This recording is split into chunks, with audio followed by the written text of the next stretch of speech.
প্রত্যেকের পিতা মাতা যারা চলে গেছে মেহেরবানি করে তাতে রূহ মুবারকে পৌঁছায় দাও। মহাকালের সমাপ্তি, মহাকাব্যের যাত্রা শুরু, বলেছেন শফিকুল হক মিলন। পবায় সাবেক প্রধানমন্ত্রী খালেদা জিয়ার বিদেহী আত্মার মাগফিরাত কামনায় মিলাদ ও দোয়া মাহফিল অনুষ্ঠিত। বিস্তারিত থাকছে রাজশাহী থেকে লিয়াকত হোসেনের প্রতিবেদনে। রাজশাহীর পবা উপজেলায় সাবেক প্রধানমন্ত্রী ও বিএনপি চেয়ারপারসন বেগম খালেদা জিয়ার বিদেহী আত্মার মাগফিরাত কামনায় মিলাদ ও দোয়া মাহফিল অনুষ্ঠানে পবা মোহনপুর আসনের ধানের শীষের মনোনীত প্রার্থী অ্যাডভোকেট শফিকুল হক মিলন এ কথা বলেন।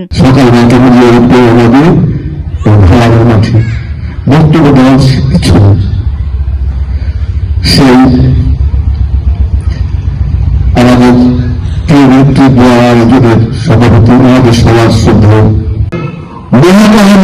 মহাকাব্যের শুরু, এই কাব্য সারা জীবন রাখা হবে। যেমন জীবনের ইতিহাসে রাখা রাজা শহীদ রাষ্ট্রপতির নাম লেখা হয়, ঠিক তেমনিভাবে মহাকালের মহাকাব্য হিসাবে আমাদের দেশকে বেগম খালেদা জিয়াকে বিশ্ববাসী আলিঙ্গন করে দিয়েছে এবং সেই যাত্রাটা তিনি আমাদের মাঝ থেকে সশরীরে চলে গেছেন, কিন্তু তার আলোক বর্তিতা সমস্ত পৃথিবীতে ছড়িয়ে দিয়ে গেছেন। যে আলোক বর্তিতায় বাংলাদেশ হবে একটা উঁচু বনের বাংলাদেশ, যে আলোক বর্তিতায় বাংলাদেশ হবে। শুক্রবার বিকালে বড়গাছি ইউনিয়নের ভালাম উচ্চ বিদ্যালয় প্রাঙ্গণে ৮ নম্বর ওয়ার্ড বিএনপির আয়োজনে এ দোয়া মাহফিল আয়োজন করা হয়। দোয়া মাহফিলে প্রধান অতিথি হিসেবে উপস্থিত ছিলেন বিএনপির জাতীয় নির্বাহী কমিটির ত্রাণ ও পুনর্বাসন বিষয়ক সহসম্পাদক এবং পবা মোহনপুর আসনের ধানের শীষের মনোনীত প্রার্থী অ্যাডভোকেট শফিকুল হক মিলন।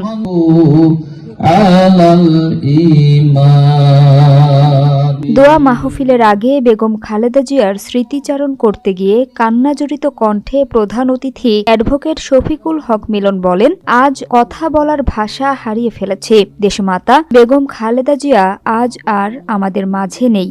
তিনি মহান আল্লাহ তাআলার দরবারে সকলের কাছে প্রিয় নেত্রীর রুহের মাগফিরাত কামনায় দোয়া প্রার্থনা করেন।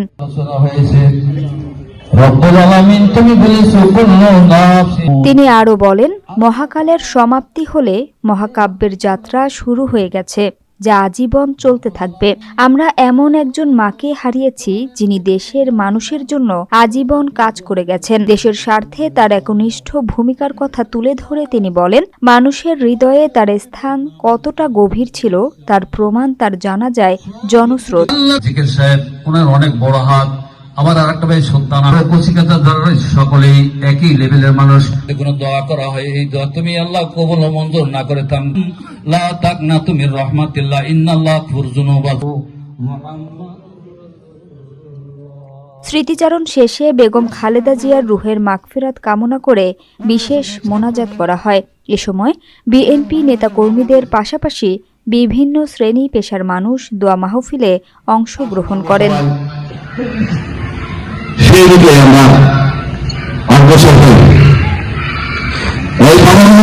বলতে চাই, ইনশাল্লাহ বাবার নাম করে আর কেউ চাঁদাবাজি করতে পারবে না, মাদকের ব্যবসা করতে পারবে না, মাদকাসক্ত হতে পারবে না, ওই মানুষকে অত্যাচার করার কোন সুযোগ সৃষ্টি হবে না, মিথ্যা কথা বলে ধন্যবাদ করা যাবে না। এইটা আপনাদের কাছে অনুরোধ থাকবেন। এই জন্য আমরা সবাই ঐক্যবদ্ধ থাকবো। এই বলে আপনাদের প্রত্যেকে শফিকুল হক মিলন বিএনপির জাতীয় নির্বাহী কমিটির ত্রাণ ও পুনর্বাসন বিষয়ক সহ সম্পাদক।